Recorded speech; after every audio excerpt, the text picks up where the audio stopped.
Good morning, everyone, and welcome to Monday Morning Meditation. This morning, the quote is seek, but only within yourself. That's from Theophane the Recluse, who was a Russian Orthodox monk who died in January 1894. I first came across him in this book, The Art of Prayer. I'll read you a little bit from it this morning, a longer quote. Remember, he's an Orthodox Christian, so he talks in Christian language. You seek the Lord, seek, but only within yourself. He, pardon the patriarchal language, he is not far from anyone. The Lord is near to all who truly call on him. Find a place in your heart and speak there with the Lord. It is the Lord's reception room. Everyone who meets the Lord meets him there. He has fixed no other place for the meeting of souls. Theophane the Recluse tells us that inside the temple of our heart is the meeting place for God, for us. Every single person has the anteroom, has the meeting place, has the gathering place already inside us. The practice of prayer, the practice of seeking God is always within. Always within. And that's what we're doing here this morning. We're going within, we're going inside that meeting room with God. And it's there that we seek God. It's there that we find God. Always, always within. So thanks for joining me this morning. I see Sue and Thas and Perelis. Hope I said that right. Good morning. And Adarasha Kumar from India. Nice to meet you all. Glad you're here today. Hey, Russell. I see you there from the UK. So we look inside ourselves. We find God there. Always. That's the place. All the mystics around the world tell us the same thing, including Jesus. He said the same thing. So anyway, this morning, we're going to sit for 20 minutes, and I'm going to set my timer here. By the way, the chickadee that you hear is on my phone, but I recorded him outside my studio where he lives, or she. I'm not really sure. I never sexed the chickadee, so I'm not really sure. She hasn't really told me. But 20 minutes of meditation. I'm going to take my pillow out. I'm going to sit back further in my chair. In case you're wondering, this Ultimate Divinity shirt that I'm wearing is my Ultimate Divinity, my Ultimate Frisbee team when I was at Yale. We had the Yale Divinity School team was Ultimate Divinity, and there is Adam's hand and God's hand with the Frisbee in between from the Sistine Chapel. Anyway, we always thought it was funny. I'll see you in like 20 minutes. Meditation time. Starting the clock now.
Hello again.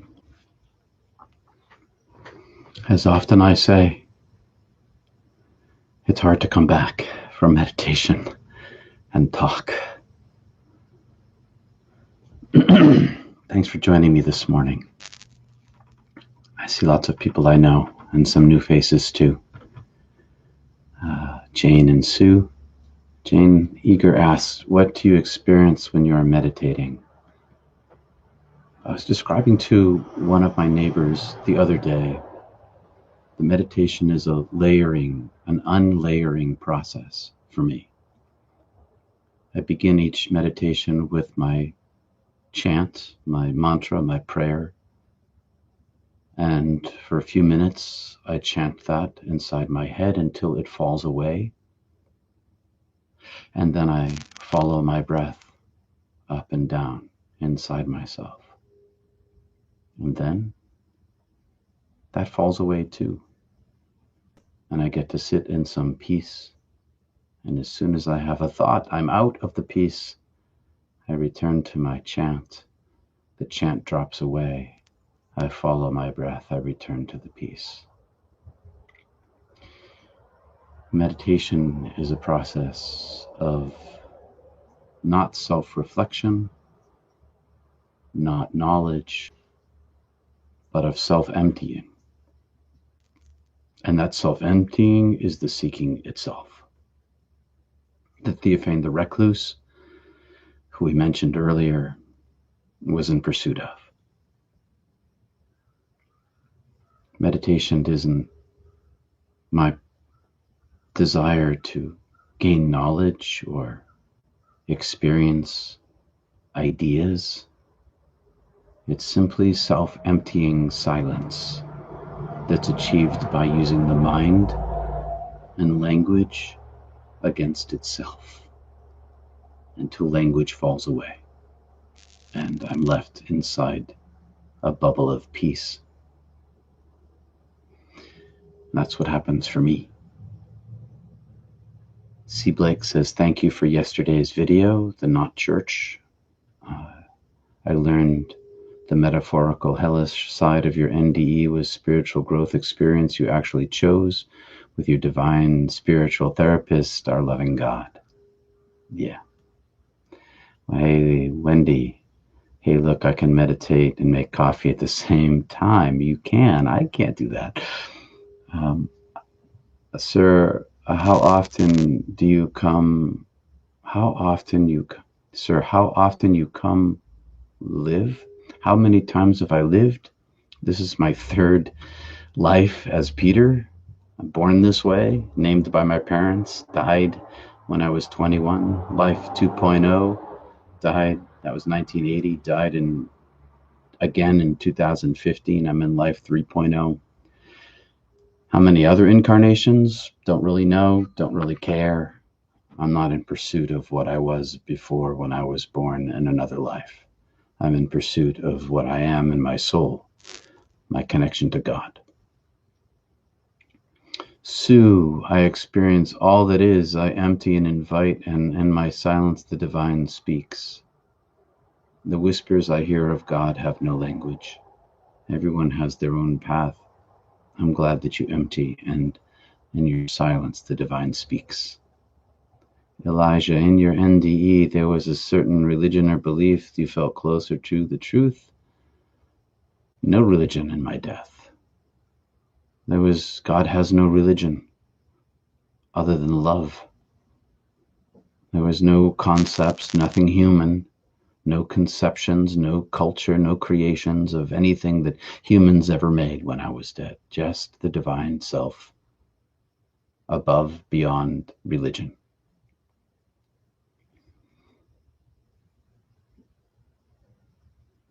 Oh, Wendy, how often am I live on video? That's what was meant. 2 days a week, Mondays and Wednesdays for meditation, and Sundays for not church. So basically now 3 times a week. Thanks, Wendy, for interpreting that for me. I think, yeah, Russell, you too. Thanks for both you guys for explaining that to me. Like I said, it's hard to come back from meditation.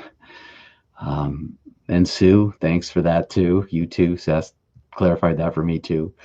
When you were in heaven, did you have a body? No body. I was consciousness with no physical substance, no molecules, no quarks, no atoms, no cells, no DNA. None of those things. I was a not thing.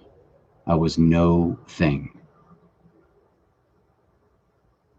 And yet I had senses. I perceived. My sight was my hearing, was my thinking, was myself. There was no differentiation between those things.